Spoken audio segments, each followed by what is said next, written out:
وعلى آل إبراهيم إنك حميد مجيد اللهم بارك على محمد وعلى آل محمد كما باركت على إبراهيم وعلى آل إبراهيم إنك حميد مجيد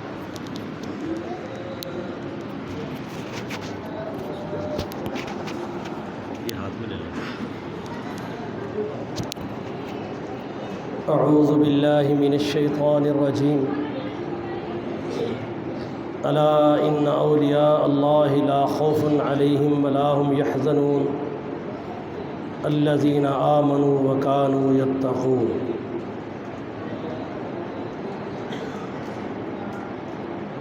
میری آپ بھائیوں سے گزارش ہے، انشاءاللہ العزیز میرے سامنے گھڑی موجود ہے، اللہ کی توفیق سے 7:15 بجے انشاءاللہ آپ کے سامنے کھانا رکھ دیا جائے گا، اور آپ کو 7:15 بجے آپ کے افطاری اور کھانے کے درمیان اسی مختصر ٹائم میں آپ سے اللہ اس کے رسول علیہ السلام کے کچھ احکامات و فرامین پر گفتگو کریں گے۔ نبی صلی اللہ علیہ وسلم کی حدیث ہے کہ اللہ کے کچھ فرشتے اللہ کی زمین پر پھیل جاتے ہیں اور وہ ایسی محفلیں اور مجلسیں ان کو تلاش کرتے ہیں جہاں اللہ اس کے رسول صلی اللہ علیہ وسلم کے تذکرے ہو رہے ہوں، اللہ کا ذکر ہو رہا ہو، اللہ کی عظمتیں بیان ہو رہی ہوں، اور پھر اس مجلس میں محفل میں موجود لوگوں کے لیے وہ اللہ سے استغفار کرتے ہیں۔ اس لیے کسی عمل کی قبولیت کے لیے بنیادی شرط ہے کہ وہ عمل صرف اللہ کے لیے خالص ہو۔ جتنی دیر یہاں بیٹھیں اس ذوق و شوق سے بیٹھیں کہ اللہ تیرا دین صحیح ہم سن سکیں اور اس پہ عمل کر سکیں، اور یہ سنی ہوئی تیرے اور تیرے پیغمبر کے احکامات کو ہم اپنی زندگی میں لاگو کر کے اللہ تجھے راضی کر لیں۔ کھانے کا ذہن ہٹا دیں، وہ انشاءاللہ ہر حال میں ملنا ہے۔ الذی اطعمہم من جوع وآمنہم من خوف، اللہ فرماتے ہیں جو میری شان ہے کہ بھوکوں کو میں کھلاتا ہوں، ڈرے ہوئوں کو امن میں دیتا ہوں۔ صرف بیٹھے اس ذہن سے، گھڑیوں کو نہیں دیکھنا، ٹائم کو وہ میں نے دیکھنا ہے، وہ میری ذمہ داری۔ آپ نے بات کو غور سے سننا ہے، اگر وہ اللہ اس کے رسول صلی اللہ علیہ وسلم کی بات ہو اس کو دل و دماغ میں بٹھانا ہے، پھر اس پہ عمل کرنا ہے، کیونکہ عمل سے زندگی بنتی ہے، جنت بھی جہنم بھی۔ جب اللہ کے حضور جائیں گے تو وہاں پر فیصلہ اعمال پر ہوگا۔ ہمارے ذہنوں میں غلط فہمی ہے اکثر کہ ہم سمجھتے ہیں کہ ہم شرک نہیں کرتے، ہم کوئی کفر کے کام نہیں کرتے، بھلے نیکیاں زیادہ نہیں کرتے تو کیا ہوا، گناہ بھی تو نہیں کرتے۔ مجھے یاد ہے کہ یونیورسٹی کے اندر جب وہ پڑھتے تھے تو وہاں پر بھی آواز مجھے سننے کو ملی کہ حافظ صاحب اگر ہم کوئی نیکیاں نہیں کرتے تو ہم گناہ بھی نہیں کرتے، بلکہ لفظ ہے اگر ہم نماز نہیں پڑھتے تو ہم گناہ بھی کوئی نہیں کرتے۔ سیدنا عبداللہ بن مسعود رضی اللہ عنہ فرماتے ہیں کہ محمد کریم علیہ السلام نے فرمایا کہ جہنم کی پشت پر ایک پل رکھ دیا جائے گا جسے پل صراط کہا جاتا ہے، اور انبیاء سے لے کر ہر انسان اس پل سے گزرے گا۔ خوف اتنا طاری ہوگا کہ نبی علیہ السلام فرماتے ہیں اللہ کے نبیوں کے علاوہ کسی کی آواز نہیں نکل رہی ہوگی، اور اللہ کے نبی بھی بڑے پرتپاک طریقے سے اتنے الفاظ کہہ رہے ہوں گے کہ اللہم سلم اللہم سلم، اے اللہ سلامتی کے ساتھ اس پل سے گزار دینا۔ یہ پل وہ ہوگی جہاں کئی لوگ اپنے بداعمالیوں کی وجہ سے پھسل کر جہنم میں گر رہے ہوں گے، اس پل سے ہر ایک نے گزرنا ہے۔ نبی علیہ السلام فرماتے ہیں کچھ لوگ جب اس پل سے گزرنے لگیں گے بجلی کی تیزی سے گزر جائیں گے، کچھ تیز ہوا کی تیزی سے گزر جائیں گے، کچھ تیز سواری کے انداز سے گزر جائیں گے، کچھ دوڑ کے گزر جائیں گے، کچھ پیدل چل کے گزریں گے، اور آخری شخص جو میں نے اس حدیث سے سمجھا ہے وہ اہل توحید میں سے ہوگا، وہ مشرک بدعتی کافر ایسا نہیں ہوگا۔ آخری شخص جب وہ گزرنے لگے گا تو وہ پیٹ کے بل گھسٹ گھس کر رینگ رینگ کر چل رہا ہوگا۔ جہنم کے اوپر پل ہے، جنت دور ہے، پل کراس کرنا ہے۔ اب وہ اس حال میں اپنے رب سے پکارے گا اور کہے گا میرے اللہ، میں نے تیرے بندوں کو دیکھا ہے، بڑی تیزی سے گزرتے دیکھا ہے، دوڑ کے گزرتے دیکھا ہے، سواریوں پہ گزرتے دیکھا ہے، بجلی کی تیزی سے گزرتے دیکھا ہے۔ اللہ میں بھی تو تیرا بندہ ہوں، میرے بارے میں کیا ہو گیا اللہ؟ مجھے کیوں اتنا پیچھے کر دیا ہے، مجھے کیوں اتنا سست کر دیا ہے، اور مجھے سب سے آخر میں رکھ کے رینگ رینگ کر اللہ مجھے اس پل سے گزرنے کے لیے تو نے مجھے بھیجا ہے، اللہ کیوں میں پیچھے ہو گیا ہوں؟ نبی صلی اللہ علیہ وسلم فرماتے ہیں اللہ کی طرف سے جواب ملے گا بندے تیرے رب نے تجھ کو پیچھے نہیں کیا، تیرے اعمال نے تجھ کو پیچھے کیا۔ آج ہم یہاں بیٹھے ہیں، ہمیں کوئی عمل کی فکر نہیں ہے۔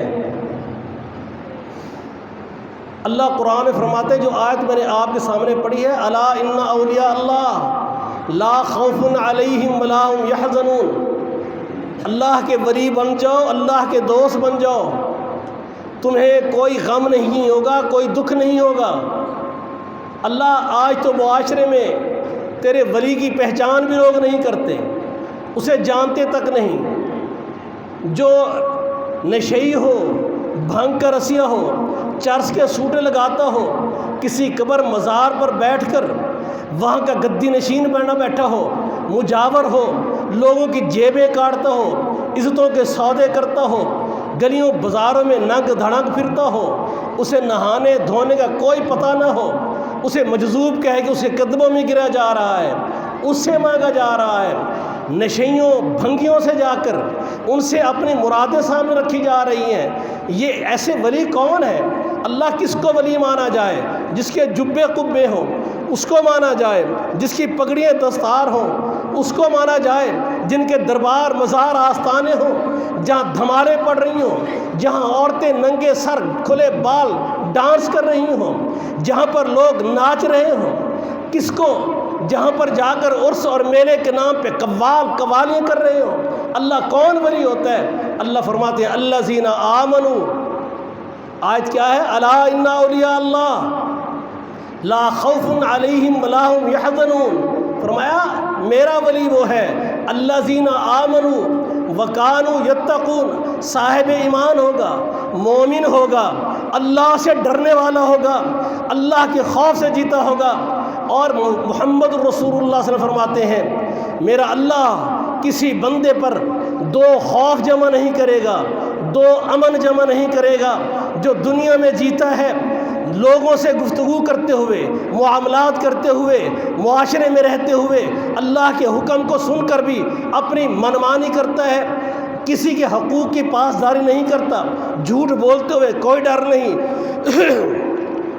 کسی کی امانت میں خیانت کرے کوئی پرواہ نہیں، زبان سے گالیاں بکتا ہے کوئی پرواہ نہیں، فراڈ سے پیسہ کماتا ہے کوئی پرواہ نہیں، اسے پتہ ہی نہیں ہے کہ رب آوازیں دے رہا ہے ان الینا ایابہم ثم ان علینا حسابہم، بندے جلدی آنے والا ہے تو اقترب للناس حسابہم وہم فی غفلۃ معرضون، تیرا رب حکم دیتا ہے، تجھے بتاتا ہے، نصیحت کرتا ہے، تیرے حساب و کتاب کا وقت قریب ہے، تو اللہ کے معاملے میں غفلت میں پڑا ہوا ہے۔ اگر تجھے دنیا میں زندگی کے اعمال گزارتے ہوئے، معاملات طے کرتے ہوئے، جیتے ہوئے اپنی منمانی کرتا ہے، خوف نہیں اللہ کا، اگر تو یہاں امن سے بے دریغ اس طرح جیتا ہے، نہ تجھے یہ پتہ ہے کہ کوئی ذات دیکھ رہی ہے، نہ تجھے یہ احساس ہے کہ میرے اعمال کا حساب و کتاب ہوگا، اگر تو اس طرح امن سے جیتا ہے پھر یاد رکھ قیامت کے دن تجھے خوف ہی خوف ہوگا، امن تجھے نصیب نہیں ہوگا۔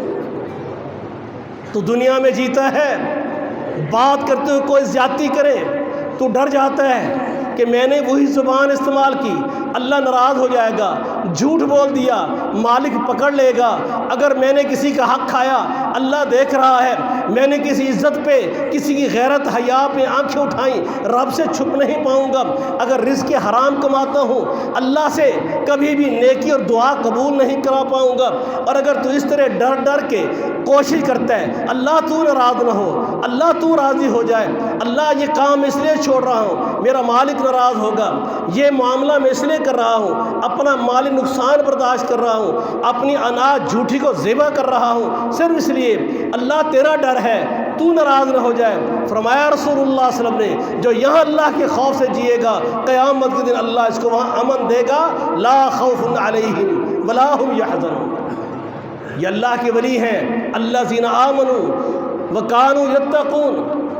جو تمہیں جتنا اللہ سے ڈرنے والا نظر آئے، نماز مسجد قرآن کے قریب نظر آئے، معاملات میں نرمی نظر آئے، فرمایا رسول اللہ صلی اللہ علیہ وسلم نے 4 باتیں جس بندے کو نصیب ہو جائیں وہ سب سے عظیم انسان ہے، اسے کچھ نہ ملے، وہ بھوک پیاس سے گزارا کرے، وہ ریڑھی لگا کر تنگ دست ہو کر گزارا کرے۔ 4 باتیں جس بندے کے حصے میں آئیں، اللہ نے اس سے نواز دیا، ساری کائنات سے بڑھ کے وہ دولت اس کو مل گئی، نعمت اس کو مل گئی، سب کچھ اس کو کائنات کا مل گیا اگر یہ 4 چیز اس کو مل جائیں۔ امانت میں خیانت نہ کرے، امانت میں خیانت نہ کرے۔ سب سے بڑی امانت اللہ کا دین ہے، اللہ کی توحید ہے، اللہ کے نبی کی سنت ہے، اللہ کی شریعت ہے۔ اپنی منمانی رسم و رواج ان کو چھوڑ کر بالائے طاق رکھ کے ہر قدم پہ دیکھے اللہ کے نبی کا فیصلہ کیا ہے، میرے نبی کی سنت کیا ہے، میں اسے باہر نہیں نکل سکتا، میں پیغمبر کے دین کے سودے نہیں کر سکتا، میں من مانی نہیں کر سکتا، خوشی غمی میں اپنے آپ کی مرضی پوری نہیں کروں گا، اللہ کے رسول کے طریقے کو سامنے رکھوں گا۔ اگر اس بندے کو امانت میں وہ بھائی کا مال ہے، ہمسائے کا مال ہے، امانت ہے دکان پہ ملازم ہے، امانت ہے کوئی افسر ہے، امانت ہے کہ ملک کی کسی وہ وزارت خزانہ کا ذمہ دار ہے، ایسی تحصیل کے عہدے پہ بیٹھے ہے، کلیریکل سٹاف ہے، کہیں بھی بیٹھا ہے، کسی امانت پر اس کو بٹھایا گیا ہے، بیوی گھر میں بیٹھی ہے، شوہر کی امین ہے، بچے ماں باپ کے پاس ہیں، باپ کے اور ماں کے امین ہے، حرکت ایسی کوئی نہ کرے جس سے خیانت ہو۔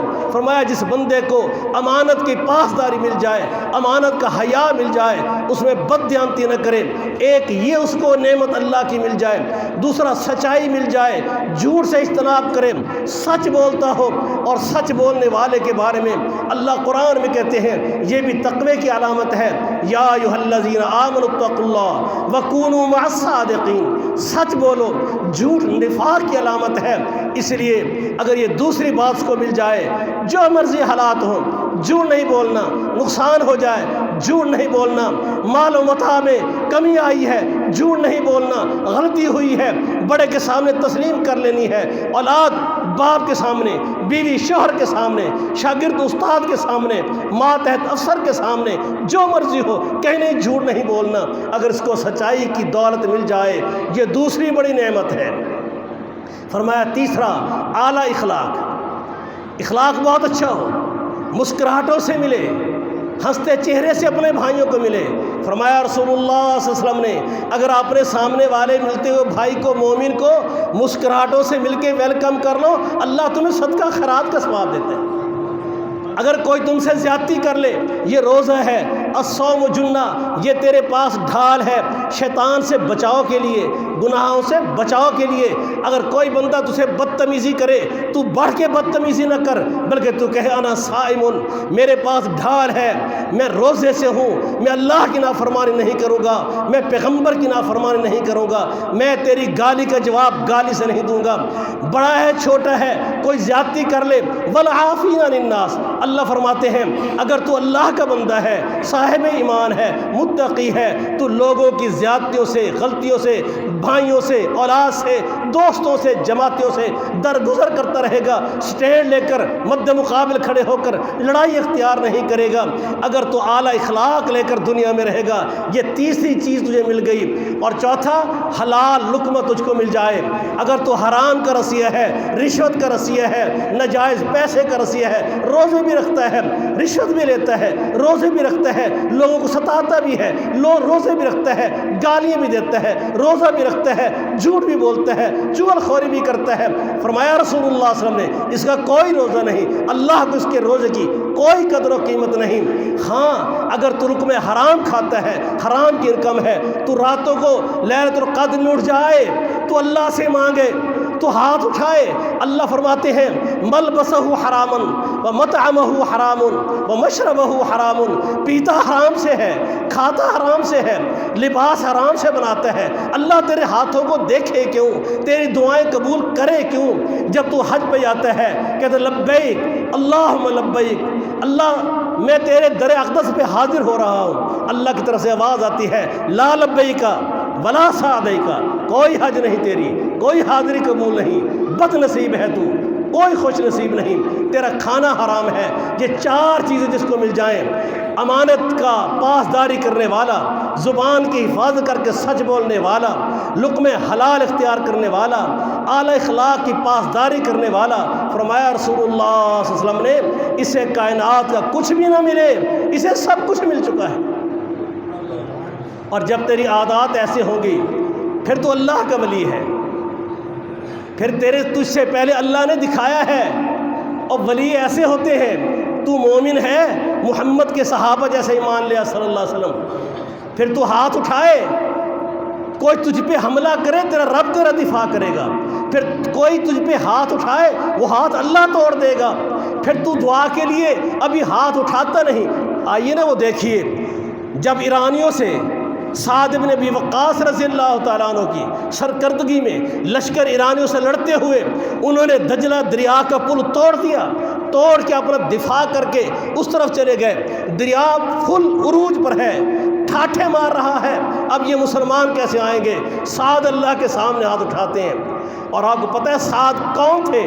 اللہ سے ایسا پیار تھا، ایک دن میرے نبی نے دیکھ کے فرمایا اللہ یہ میرا سعد ہے، تجھ سے جب بھی جو بھی مانگے اللہ اس کی دعا کو رد نہ کرنا۔ دعا مانگی اللہ تیرے بندوں کو لے کر چل پڑا ہوں، دریا کو ساکت کر دے، روک دے۔ ایسے صحابہ چلتے جا رہے تھے، دریا کے اس کے پشت پر جیسے زمین پر چلتے جا رہے ہوں، دریا سے پار پہنچ گئے، دشمن گھبراہٹ کا شکار ہو گیا۔ وہاں پر ایک صحابی رسول کو دیکھا وہ آنسو گرا رہا ہے، ساتھ پوچھتے ہیں سپہ سالار کیا ہوا، کیوں رو رہے ہو؟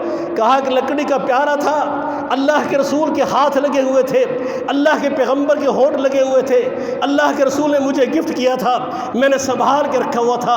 آج اس دریا سے گزرتے ہوئے جب گزر چکا سارا لشکر، دریا اپنی اصل موجوں پر بہنا شروع ہو گیا، کہا وہ میرا پیالہ گر گیا ہے۔ سعد کہتے اللہ یہ تیرے نبی کا صحابی ہے، ابھی ہاتھ ہی نہیں اٹھائے، اللہ اس کے دریا سے کہے اس کا پیالہ واپس کر دے۔ ابھی وہ آنسو ہی اس کے خشک نہیں ہوئے تھے، پیالہ اس طرح ہچکولے لیتے لیتے دریا کے کنارے کے سامنے آ گئے۔ الا ان اولیاء اللہ، اگر اس قسم کے مومن بن کے جیو گے، یہ ولی ہوتے ہیں، ایمان صاحب ایمان، اللہ سے ڈرنے والے، اللہ کے رسول کی پیروی کرنے والے۔ آخر میں نبی صلی اللہ علیہ وسلم کی حدیث بیان کرتا ہوں، 2 حدیثیں ہیں۔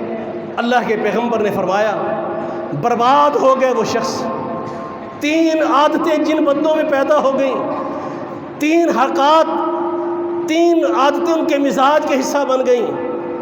انتہا کی بخیلی، جہاں اللہ نے خرچ کرنے کا حکم دیا ہے بیوی بچوں پہ خرچ کرو، اللہ فرماتے یہ بھی صدقہ ہے۔ وہ درہم جو تم غریبوں، یتیموں، مسکینوں، جہاد فی سبیل اللہ پہ خرچ کرتے ہو، اس سے بڑھ کے اللہ کا وہ درہم پیارا ہے جو بیوی بچوں پہ خرچ کرتے ہیں۔ اللہ کے راستے سے روکتے ہو، الذین یبخلون ویأمرون الناس بالبخل، خود بھی اللہ کے نام پہ خرچ کرنے سے بخیلی کرتے ہیں، پھر اپنے بچوں کو، دوستوں کو، احباب کو ان کو بھی ڈراتے ہیں نہیں ایسا کرنے کی ضرورت نہیں، خود بھی بخیلی کرتے ہیں۔ فرمایا یہ جس کے اندر بخیلی کا مرض پیدا ہو جائے، دوسرا خواہش پرستی، جو میں چاہتا ہوں وہ پوری ہو، میری خواہش حرام کے ذریعے پوری ہو، ناجائز ذریعے سے پوری ہو، اللہ کی بغاوت کر کے پوری ہو، یہ اپنی خواہش کا پجاری۔ افرأیت من اتخذ الہہ ہواہ، اس بندے کو نہیں دیکھا جو اپنی خواہش کو الہ بنائے کھڑا ہے، یہ دوسرا مرض اس میں جاری ہو گیا۔ تیسری خود نمائی، اپنے آپ کو اجاگر کرنا، کوئی نیکی کر بیٹھے، دیکھیں جی میں صف اول میں آیا ہوا تھا، کسی کو سنانے کے لیے، اور یار کیا ہوا ہے تجھے، کیوں نماز میں لیٹ کرتے ہو، تمہیں احساس نہیں ہوتا؟ اور اللہ کی توفیق سے صف اول میں آیا ہے، 10 کو تانے دے دے گا۔ کوئی نیکی، کوئی اس میں خیرات صدقہ کریں گے، تصویریں بن رہی ہیں۔ اللہ کی قسم آج اتنی بربادی ہے، بیت اللہ میں پہنچ کر جہاں اللہ کی رحمت قربت بندے کے بہت قریب ہوتی ہے، وہاں بھی اگر حجر اسود پہ کھڑے ہیں تب سیلفی بنا کر بھیج رہے ہیں، سیلفیاں لے رہے ہیں۔ اگر نبی صلی اللہ علیہ وسلم کی قبر اطہر پہ پہنچے ہیں، مسجد نبوی میں کھڑے ہیں، طواف کر رہے ہیں، جمرات پہ کنکریاں مار رہے ہیں، ایک تصویر بنا کے بھیج رہے ہیں۔ اگر یہی حال تمہارا ہے، اپنے آپ کو نمایاں کرنا، اپنے آپ کو پیش کرنا، احرام کی تصویریں بنانا، اگر یہ خود نمائی کا مرض بھی تم میں آ جائے، یہ 3 عادتیں میرے نبی نے فرمایا، یہ ہلاک ہو جائے گا بندہ، برباد ہو گیا یہ بندہ۔ یہ نمازیں پڑھتا ہے، یہ روزے رکھتا ہے، اگر 3 عادات بد جس میں آئیں کہ اس کے اندر مہا بخیلی آ جائے، اس کے اندر خواہش پرستی آ جائے، اس کے اندر خود نمائی آ جائے، یہ بندہ برباد ہو گیا۔ اللہ کے نبی نے اس کی بربادی کا اعلان کر دیا۔ اگر یہ رمضان مبارک ہمیں ان قباحتوں سے نہ روک سکا، اللہ کی قسم ہے ہمارے یہ روزے نمازیں کسی کام نہیں آئیں گے۔ فرمایا رسول اللہ صلی اللہ علیہ وسلم نے، اور جس میں 3 باتیں آ گئیں یہ نجات پا گیا، اللہ کی جنت میں چلا جائے گا، جہنم سے اللہ کے غضب سے بچ جائے گا۔ 3 عادات کیا ہیں؟ مالی طور پہ آسودہ ہے تب بھی، اور مالی طور پہ کچھ تنگی آ گئی ہے تب بھی، محتاج ہے یا غنی ہے، دونوں حالتوں میں میانہ روی اختیار کرتا ہے، میانہ روی کا دامن نہیں چھوڑتا۔ پیسے آئے اٹھا کے پھینک کر آوارگی میں، خود اس قسم کی غلط رسم و رواج میں، شادی کے گناہ کے کاموں میں لوگوں کو اجاڑ کے پھینک کے کنگال ہو جانا۔ فرمایا آسودگی ہو تب بھی اللہ سے ڈرتا ہے، اور اگر تنگ دستی آئے تب بھی اللہ سے ڈرتا ہے۔ محتاجی میں اور غنی ہونے میں میانہ روی کا دامن نہ چھوڑے۔ فرمایا ظاہر اور باطن، اکیلا ہے، تنہا بیٹھا ہے، بند کمرے میں ہے، بستر پہ ہے، کوئی نہیں دیکھ رہا، تب بھی اللہ کا ڈر ایسا ہی ہو جیسا چلتے ہوئے بازاروں میں ڈر ہے۔ ہر حال میں اللہ کے خوف سے جیے، چاہے وہ لوگوں میں ہے، مجمع میں ہے، مسجد میں ہے، یہ نہیں کہ یہاں چہرہ اور ہو، لوگوں کے سامنے نیک بن کے رہے، تنہائیوں میں آوارگی کرے، نیٹ موجود ہے، موبائل موجود ہے، جو چاہے بند کمرے یہ کرتا جا رہا ہے۔ فرمایا نہیں، اگر جو بندہ نجات پائے گا محتاجی اور غنی میں بھی، غنا میں بھی، اللہ کے ساتھ اس کا معاملہ صحیح رکھتے ہوئے میانہ روی پر رہے گا، اور دوسری بات کہ ظاہراً اور پوشیداً کبھی اللہ کے خوف سے اپنے آپ کو بالا نہیں سمجھے گا۔ اور فرمایا تیسری بات، خوشی میں ہو یا غصے میں ہو کبھی عدل کا دامن نہیں چھوڑے گا۔ خوشی میں کھڑا ہے تب بھی، غصے ناراضگی میں کھڑا ہے تب بھی، غصہ آ گیا کسی پر تب بھی، کبھی بھی انصاف سے وہ روح گردانی نہیں کرے گا۔ اگر یہ 3 باتیں آئیں، خیر کی ہیں، ان کو اپنا لو۔ اور میرے بھائیوں، اس بندے کی طرح ہم نہ ہو جائیں جو میں نے حدیث سنائی ہے۔ آج ہم نیکی کی طرف نہیں جا رہے ہیں، آج ایک نیا فتنہ کھڑا ہو گیا ہے۔ تراویح کون سے فرض ہے؟ اللہ کے نبی نے 3 دن پڑھی۔ اللہ فرماتے فَإِنْ آمَنُوا بِمِثْلِ مَا آمَنْتُمْ، اور قرآن پڑھ کر، حدیث پڑھ کر، اپنے عالم ہونے کے دعوے کرنے والوں، اپنا ایمان اور عمل محمد کی جماعت کی طرف دیکھ رہا ہے صلی اللہ علیہ وسلم، اگر ان کو دیکھ کر ایمان بھی ویسا بناؤ، عمل بھی ویسا بناؤ۔ محمد رسول اللہ صلی اللہ علیہ وسلم تراویح پڑھائیں، کوئی دنیا کا انسان بتائے میرے پیغمبر کسی ایک صحابی نے بھی کسی ایک رات بھی تراویح کی نماز کو ترک کیا ہو؟ لیجئے نام۔ آج فتنے اٹھتے ہیں، آج گمراہیاں اٹھتی ہیں۔ تیرا نبی تو فرمائے تیرا رب انتظار میں ہے۔ حدیث میں آتا ہے جو ہی رمضان مبارک کا آغاز ہوتا ہے اعلان شروع ہو جاتے ہیں، اللہ کے فرشتے منادی کرتے ہیں، اور خیر کے طالب اور نیکی کے متلاشی، چل جلدی کر نیکی کی طرف آ، خیر کی طرف آ، رب بھلائیاں بانٹ رہا ہے، رحمتیں بانٹ رہا ہے، جلدی کر آ جا، اللہ سے رحمتیں لے لے، مغفرتیں لے لے، خیر اکٹھی کر لے۔ ہم کہتے ہیں نہیں، ضرورت نہیں ہے، یہ کون سی فرض ہے؟ اللہ کے لیے فرماتے پھر ایک فرشتہ ندا دیتا ہے، اور گناہ کا رسیا اور شر کا پجاری اور شر کا متلاشی، رک جا، بس کر، اپنے رب سے رحمتیں مغفرتیں لے لے، باز آ جا بغاوتوں سے، شرارتوں سے۔ اپنے اللہ کا کہاں مانی، اپنے نبی کا کہنا مانی۔ اگر آپ اپنی عادتیں بدستور 15-16 روزے گزار کے بھی وہیں کھڑے ہیں میرے بھائیوں، پھر نجات ممکن نہیں ہے۔ یہ خالی باتوں سے نجات نہیں ہوگی، اللہ اس کے رسول کی اطاعت میں نجات ہوگی۔ اللہ مجھے اور آپ کو اس کی توفیق عطا فرمائے۔ وما علینا الا البلاغ۔